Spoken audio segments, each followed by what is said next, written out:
안녕하세요. 올해 결혼을 앞두고 있는 30대 초반의 여자입니다.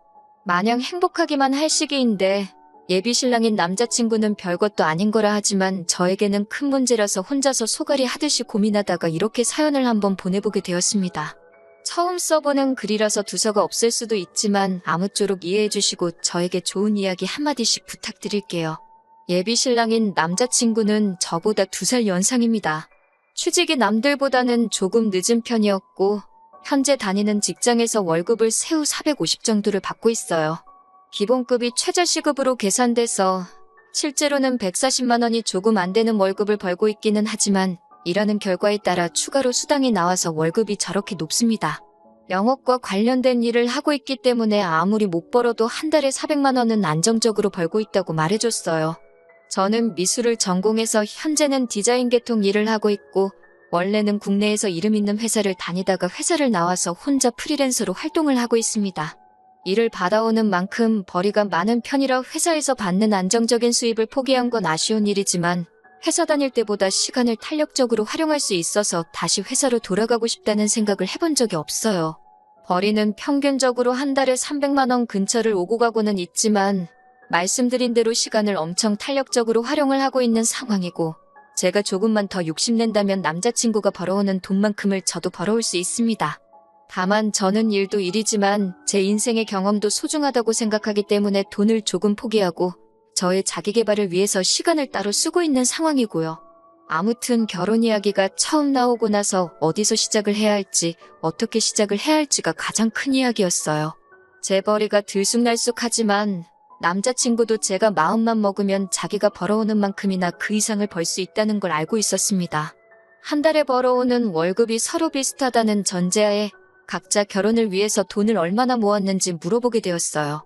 저는 대학 졸업하고 곧바로 취직을 해서 사회생활을 한 기간도 길었고 그 경력을 바탕으로 프리랜서 전향을 했던 것이기 때문에 모아놓은 돈이 그래도 꽤 많은 편이었어요. 프리랜서로 전향했을 때 수입이 없어질 수도 있다는 걸 대비해서 조금 무리해서 돈을 모았었거든요. 그래서 저는 결혼을 앞두고 7천만 원이라는 금액을 모아둔 상태였습니다. 남자친구가 모아놓은 돈은 제가 모아놓은 돈의 반도 되지 않았어요. 하지만 돈을 얼마나 모았는지는 중요하게 생각하지 않기로 했습니다. 다 각자만의 사정이 있는 법이고 남자친구가 저보다 나이는 많을지언정 사회생활 기간은 짧으니 당연히 돈을 덜 모았을 수도 있다고 생각했거든요. 중요한 건 지금 한 달 벌이가 나쁘지 않다는 것과 앞으로 둘이서 같이 모아갈 돈이 중요하다고 생각했어요. 각자 모아놓은 돈을 합치면 아파트까지는 아니어도 적당한 빌라 전세로 시작을 할 수 있었거든요. 남자친구도 빌라에서 전세로 시작하는 데에는 별다른 이견이 없었습니다. 서로의 연봉을 대충이나마 알고 있기 때문에 못해도 5년 뒤면 대출 끼고 30평대 아파트로 이사를 갈 수 있을 거라는 계산이 섰기 때문이에요. 그래도 각자 꽤나 괜찮은 돈을 받으며 일을 하고 있기 때문에 남자친구나 저나 서로 부모님께 지원을 받을 생각은 없었습니다. 그런데 지원을 받지 않으려는 이유부터가 서로 다르더라고요. 저 같은 경우에는 어렸을 적부터 아버지께서 중국 쪽에서 물건을 수입해오는 사업을 하셨고 그 사업이 잘 되는 편이어서 유복한 가정에서 자랐습니다. 여유가 있는 집이었기에 미술도 어릴 적부터 시작할 수 있었던 것이고요. 그런데 제가 중학교를 들어갈 때쯤부터 해서 아버지 사업이 조금씩 휘청거리기 시작하더니 정말 쫄딱 망했다고 해도 무방할 정도로 어려웠던 시절이 있었습니다. 2층짜리 주택에서 살다가 햇빛도 잘 들지 않는 방 하나짜리 반지하에서 부모님과 부대끼며 살아야 했고 심할 때는 장마철에 집안에 물이 들어차서 새벽에 잠도 자지 못하고 물을 퍼내야 했던 적도 있었거든요. 그런데도 그때 아버지도 그렇고 어머니도 여태껏 공부해온 미술인데 제가 꿈을 포기하게 하고 싶지 않으시다고 아버지는 사업에 더 열중하셨고 어머니는 정말 푼돈 받는 소일거리 찾아서 하시면서 한 달에 100만 원도 안 되는 돈을 벌러 밖으로 도셨습니다. 그러면서 값비싼 미술 도구를 마련해 주시며 제가 계속 공부를 할 여건을 마련해 주셨고요.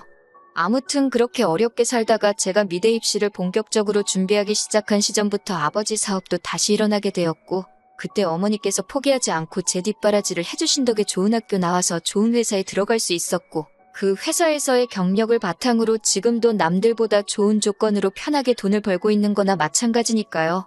아버지 사업은 현재까지도 잘 되고 있는 편이고 솔직히 지원해 주신다면 모자람 없이 지원해 주실 수 있는 두 분이시지만 저는 어느 정도 보답의 의미로 두 분의 도움 없이 결혼을 하려던 계획이었어요. 하지만 남자친구의 상황은 그게 아니더라고요. 남자친구의 경우는 정말 말 그대로 남자친구가 집안의 기둥 역할을 하고 있기 때문에 부모님의 지원을 기대할 수 없는 상황이었던 거예요. 그러면서 연애하는 동안은 제게 한 번도 말하지 않은 사실을 말해주더라고요. 사실 현재 남자친구가 받는 월급에서 월급날이 되면 자동으로 남자친구 부모님 통장으로 200만 원이 이체가 되고 있다고 하는 거예요. 그건 두 분의 생활비라고 하더군요. 사실 그 돈의 반이라고 해도 깜짝 놀랄 만한 액수인데 생각보다 많은 돈을 부모님께 드리고 있는 것 같아서 많이 놀랐어요. 하지만 그보다 저를 더 놀라게 한 건 남자친구는 우리가 결혼을 하게 되더라도 이 돈을 드리는 걸 그만두고 싶지 않다며 이어서 꺼낸 말이었습니다. 그렇게 하는 게 자식된 도리라고 너무나도 당연한 듯이 말하길래 아무리 그래도 그렇지 그건 좀 심하지 않는가 하고 생각하는 제가 잘못되었나 싶기까지 했어요. 월급이 상당한데 모아놓은 돈이 적은 이유가 따로 있었구나 싶었습니다.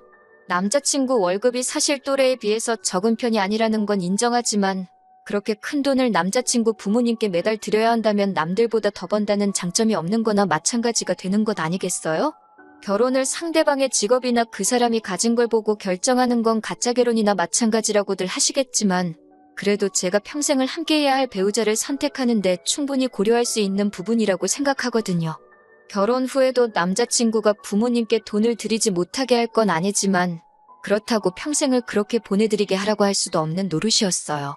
그리고 지금이야 200만 원이지만 앞으로 결혼 후에도 남편 벌이가 더 좋아지게 된다면 그 금액으로 동결되는 게 아니라 더 많은 돈을 드릴 수도 있겠다는 생각도 들었어요. 그래서 잠시간 고민하다가 남자친구에게 부모님께 생활비나 용돈을 드리는 걸 반대하는 건 아니지만 그건 금액이 조금 크지 않냐고 솔직한 마음을 꺼냈습니다. 돌아온 건 남자친구의 황당한 반응이었어요. 정년퇴직하신 아버지와 평생을 전업주부로 살아온 어머니가 지금은 자기 하나만을 바라보고 살고 계시는데 어떻게 결혼을 한다고 여태껏 드리던 걸 끊을 수 있겠냐고 정색을 하더라고요. 저희 어머니께서 제 공부를 계속시키시겠다고 이 고생 저 고생한 걸 직접 눈으로 봐왔으니 어머니가 더 고생하지 않게 하고 싶은 그 마음은 이해가 충분히 가는 바였습니다. 하지만 이해할 수 없는 건 저희 집이 어려웠을 적에 저희 어머니는 직접 발벗고 나서서 정말 푼돈일지라도 가게에 도움이 되기 위해 발로 뛰셨거든요. 그런데 남자친구의 부모님은 굴곡 없이 안정적으로 직장 생활을 하셨다지만 아무리 그래도 아직 장가도 안 간 자식에게 생활비를 그만큼씩 부담시키신다는 게 이해가 가질 않았어요. 반대의 입장이라면 저희 어머니께서는 분명 제가 부담을 갖게 하지 않기 위해서 다시 일을 시작하셨을 거라 믿어 의심치 않았거든요. 그래도 결혼하게 되면 시부모님이 되실 분들인데 그게 잘못되었다는 둥 말을 꺼낼 수는 없었습니다. 남자친구와 더 투닥거리 하고 싶지도 않았고요. 그래서 대충 이야기를 마무리 짓고 집으로 돌아왔습니다. 집으로 돌아오는 길에도 계속해서 머릿속에 숫자들만 오고 가고 아무리 그래도 돈을 그렇게 드리는 게 맞나 싶은 생각이 들다가 자식된 도리로 효도를 못하게 할 수도 없는 노릇 아닌가 하는 생각을 하다가 그렇게 갈팡질팡 한참을 생각하고 있었습니다. 남자친구 말에 그러겠다 대답을 한 적이 없으니 남자친구도 제 대답을 기다리고 있을 거예요. 다행히 영업 관련 일을 하고 있는 남자친구 직업 특성상 이번 주 내내 도통 시간이 나지 않는다 하여 아직 대답은 하지 않았어요. 하지만 제가 언제까지 피한다고 피해지는 사이도 아니고 그렇게 하자고 하기도 그렇고 그렇게 하지 말자고 하기도 그런 상황입니다. 정말 어떤 대답을 하는 게 가장 좋을까 벌써부터 걱정이 되네요. 어떻게 해야 하는 게 좋은 건가요? 정말 머릿속에 생각이 많아 정리도 안 되고 스트레스만 쌓여갑니다. 안녕하세요. 남자친구가 결혼 후에 부모님께 생활비로 200씩 보내겠다는 말에 스트레스를 받고 있던 예비 신부입니다. 남자친구와 완벽하게 이별하게 되어서 후기를 보내달라는 요청에 이렇게 다시 한 번 더 펜을 들었습니다. 아무튼 남자친구와 그 이야기를 나눈 뒤로 어떻게 운이 좋았던 건지 남자친구의 일이 바빠져 시간을 벌 수 있었어요. 시간적으로 여유가 생겼지만 혼자서 고민하면 할수록 일만 복잡해지는 것 같고 뭐가 정답인지도 모르겠더라고요. 결국 혼자 고민하다가 이 사실을 부모님께 털어놓게 되었습니다. 부모님이 굉장히 안 좋아하실 거라고 생각했는데 생각외로 저희 부모님께서는 좋은 점만 봐주시려고 하더라고요. 젊은 사람이 하고 싶은 것도 많았을 텐데 그런 큰 돈을 부모님께 드리기까지 많은 고민이 있었을 거라 하시면서 말이지요. 결국 자기 부모에게 잘하는 사람은 배우자의 부모에게도 똑같이 효도를 할 것이라고 하시며 그래도 어른을 공경하는 사람을 사위로 받아들이게 되어 얼마나 다행이냐고 하시더라고요. 저희 부모님께서 제게 제안을 하나 하셨고 저는 그 제안을 듣자마자 이 기쁜 소식을 남자친구에게 알려야겠다 싶어서 그동안 이 핑계 저 핑계를 대며 만남을 피해왔던 남자친구에게 곧바로 연락을 했습니다. 남자친구가 눈치가 없는 편이었기 때문에 제가 그동안 그런 고민으로 만남을 피해왔다는 생각은 전혀 하지 못했나 봐요. 그래서 평소처럼 만나 데이트를 즐기다가 남자친구에게 제가 먼저 말을 건넸지요. 오빠가 결혼 후에 부모님께 200만 원을 드린다는 말을 집에서 곰곰이 생각해봤다고 말을 꺼내니 이제 와서 또 그 이야기를 하냐는 듯한 반응을 보이며 짜증을 내더라고요. 다 끝난 이야기 아니냐. 이 이야기에 대해서 더 이야기를 하고 싶지는 않다는 식으로 말을 꺼내는 걸 보니 이제 와서 생각해보면 남자친구 본인도 자기가 얼마나 말도 안 되는 이야기를 꺼냈는지 어렴풋이 알고 있었던 것 같아요. 아무튼 저도 아랑곳하지 않고 저희 이야기를 이어갔습니다. 저도 결혼을 하고 나면 오빠와 똑같이 부모님에게 200만 원씩을 드려야겠다고요. 자기 부모님한테는 금액적인 조정 없이 여태 드리던 대로 200을 주겠다던 남자친구의 말과는 달리 제가 제 손으로 번 돈을 가지고 저희 부모님께 돈을 드리겠다는 말에 남자친구는 어이없다는 반응을 먼저 보였습니다. 처음으로 꼬투리 잡는 게 제 월급이었어요. 저는 자기보다 돈을 적게 버는 편이니 당연히 그 금액이 커서는 안 된다고 비율상으로 맞지 않는다고 하더라고요. 그런 부분은 제가 일을 조금만 더 하면 오빠가 버는 만큼 벌 수 있으니 걱정하지 말라고 했어요. 그랬더니 이번에는 저희 부모님 이야기를 들먹이더라고요. 자기 부모님은 아버지는 정년퇴직을 하셨고 어머니는 전업주부로 살아왔기에 자기가 돈을 드리는 게 당연하지만 저희 부모님 같은 경우에는 사업체도 가지고 있고 아직 현역이지 않으시냐. 형편도 좋으신데 저희 월급을 그만큼 보태나 안 보태나 큰 차이가 없는 거 아니냐고요. 그래서 저는 알겠다고 대답했습니다. 그리고 저희 부모님께서 하신 제안을 남자친구 앞에 꺼냈어요. 오빠가 부모님께 잘 하고 싶다는 말을 듣고 우리 부모님께서 집을 지원해 주시기로 했다고요. 그래서 집을 그냥 받는 대신에 오빠가 부모님께 주는 만큼의 돈을 저도 드리고 싶어서 꺼내본 이야기다 말해줬어요. 그랬더니 오빠는 당장에 한 달에 200만 원씩 드린다는 이야기를 저희 부모님과 이미 이야기를 나눴는지 물어보더라고요. 그런 이야기는 따로 나눈 적이 없다. 돈을 드리는 건 순전히 나 혼자만의 생각이다 이야기를 하니 안도의 한숨을 내쉬더라고요. 그러자 오빠는 저희 부모님이 여유가 돼서 집을 해주신다는데 너가 그런 큰 금액을 드릴 이유가 뭐가 있겠냐고 하더라고요. 요즘 100세 시대라는데 200만 원씩 40년을 드리면 1년 12달에 40년, 그 돈만 해도 10억이 가까운 돈이라면서 말도 안 되는 소리라고 하더라고요. 그 돈이면 그냥 대출 받아서 10억짜리 집을 사고 말겠다 하면서 저보고 계산을 못한다는 식으로 말을 하더라고요. 솔직히 어이가 없었습니다. 제가 그렇게 말을 꺼낸 것도 남자친구를 떠보기 위해 꺼낸 말이었는데 100세 시대 운운하면서 말도 안 되는 계산을 하는 게 어이가 없었어요. 남자친구 계산이 틀린 건 아닌데 그 계산대로라면 남자친구는 자기 부모님한테 10억을 주겠다고 저한테 이미 선언한 거나 마찬가지잖아요? 저는 집이라도 받아오겠지만 남자친구는 그냥 생 돈을 부모님께 그대로 드리는 거나 마찬가지였으니까요. 이미 남자친구가 저희 부모님께 돈을 드리는 게 말도 안 된다는 식으로 처음 말을 꺼냈을 때 이미 이 남자와 결혼하겠다는 마음을 정리했어요. 저희 부모님의 제안을 마음을 정리한 뒤에 말한 것도 정말 어디까지 썩어빠진 거 지근성을 가지고 있나 떠보기 위함이었지요. 그런데 정말 제가 별소리 없이 부모님이 집을 해주신다는 제안까지 말을 해줬으니 아주 저부터 저희 부모님까지 호구 중에 호구를 잡았다고 생각했던 것 같아요.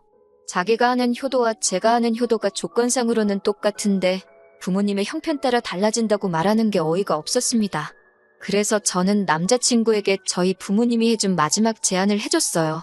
내가 결혼하면 우리 부모님은 아마 은퇴를 하시게 될 것이며 아버지가 하고 계신 사업체는 나에게 물려주기로 되어 있지만 나는 미술 쪽 일을 그만두고 싶은 생각이 없다고 했다고. 그랬더니 아버지가 그러면 나와 결혼할 상대방에게 사업을 물려주면 어떻겠냐고 제안을 했다고요. 그때부터 남자친구의 눈동자가 흔들리기 시작했어요. 남들 비윗장 맞춰가며 하는 일에 실증도 많이 나 보였었는데 아버지가 사업체를 물려줄 수도 있다는 말에 관심이 가기 시작한 것이죠. 남자친구는 정말 벅차오르는 듯한 표정을 숨기지 못하면서도 그 상황에서는 한번 튕기더라고요. 아마 그때까지도 구구절절히 남자친구에게 유리한 제안을 계속해서 꺼내고 있으니 제가 마치 자기 아니면 다른 사람을 만날 생각도 없고 자신과 결혼하려고 환장한 여자라고 생각했나 봐요. 자기가 어떻게 그 사업을 곧바로 물려받겠냐며 우리가 결혼을 하고 나면 자기가 지금 다니는 회사를 그만두고 아버지 회사로 들어가서 일을 배우는 게 순서가 아니겠냐고 하면서요. 그러면서도 그렇게 자기에게 유리한 제안을 들려줬는데도 끝까지 부모님 용돈 드리는 이야기에 대해서 다시 생각해보려 하는 모습은 하나도 없더군요. 그때 남자친구와 결혼할 생각이 싹 사라지기는 했지만 이별의 말을 꺼내는 게 너무 어려워서 아무 말도 하지 못하고 그냥 집에 들어와 버렸습니다. 그리고 남자친구에게 어떻게 이별하자는 말을 꺼내야 할까 하루하루 고민하면서 보내고 있었는데 얼마 뒤 남자친구에게 연락이 왔어요. 언제부터 아버지 회사에 출근하면 되냐고 말이죠. 자기는 지금 회사를 그만두고 오는 길이라고요. 그 말을 듣고 나서야 비로소 저도 닫혀있던 입이 뚫리더라고요. 누가 오빠한테 아빠 회사를 물려준다고 그랬냐 따지니 남자친구가 당황한 목소리로 너가 분명히 장인어른께서 결혼할 상대방에게 회사를 물려주기로 했다고 하지 않았느냐고 하면서요. 그래서 제가 그건 맞는데 왜 우리 아빠가 오빠한테 장인어른이냐고 오빠랑은 결혼 이야기가 오갔을 뿐이지 아직 양가 부모님도 안 만난 상황이 아니냐고 했어요. 그랬더니 남자친구는 잔뜩 당황한 목소리로 그게 무슨 말이냐고 하더라고요. 그래서 저는 오빠가 자기 부모님한테만 용돈을 드리고 우리 부모님한테는 안 줘도 된다는 그 말을 했을 때 이미 결혼하고 싶다는 마음을 접은 상황이라고? 미리 말 안 해줘선 미안하지만 오빠도 부모님 용돈 이야기부터 회사 그만두는 것까지 나한테 한마디 상의 없이 혼자 정한 거 아니냐고. 김칫국은 오빠가 혼자 마신 거니 그건 제가 어떻게 해줄 수 있는 문제가 아닌 것 같다고. 여태 한 것처럼 오빠 혼자 알아서 북치고 장구치고 다 하라고 말하고는 전화를 끊어버렸어요. 그리고 이렇게 남자친구와는 파혼과 이별까지 하게 되었네요. 당연히 남자친구는 그날부터 저에게 연락해서 자기가 생각이 짧았다고 부모님께 드리는 용돈이고 뭐고 제게 경제권을 넘길 테니 다시 만나만 달라는 식으로 연락이 왔어요. 하지만 저는 고작 그런 돈 때문에 파혼한 게 아니거든요. 자기는 옳고 너는 틀렸다고 하는 그런 내로남불 사상이 결혼 상대로는 적합하지 않다고 생각했을 뿐이에요. 영업직인데다가 요즘 인력난이다 보니 남자친구가 회사를 그만두고 나왔지만 안타깝게도 사직서가 수리되기 전에 다시 다니던 직장으로 돌아갔다는 소식을 들었습니다. 저도 사실 파혼까지만 바란 거지 남자친구가 당장 생계를 잃고 거지꼴이 되는 상황을 바란 건 아니었기 때문에 조금 아쉽기는 하지만 충분히 참교육은 해줬다는 생각이 들어요.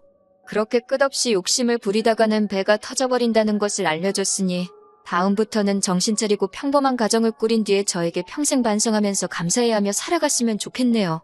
저는 다시 혼자가 되었지만 속은 오히려 더 후련합니다. 오히려 남자친구를 만날 때보다 스트레스도 덜 받고 좋은 인생을 살고 있는 것 같아요. 개인 시간을 중시해서 일을 조금만 했지만 이제부터는 일도 늘리고 재벌이도 늘려서 다른 사람에게 일단 얕보이지 않는 것부터 시작해보려고 합니다. 저한테 앞으로 좋은 일만 있도록 다들 응원해주세요.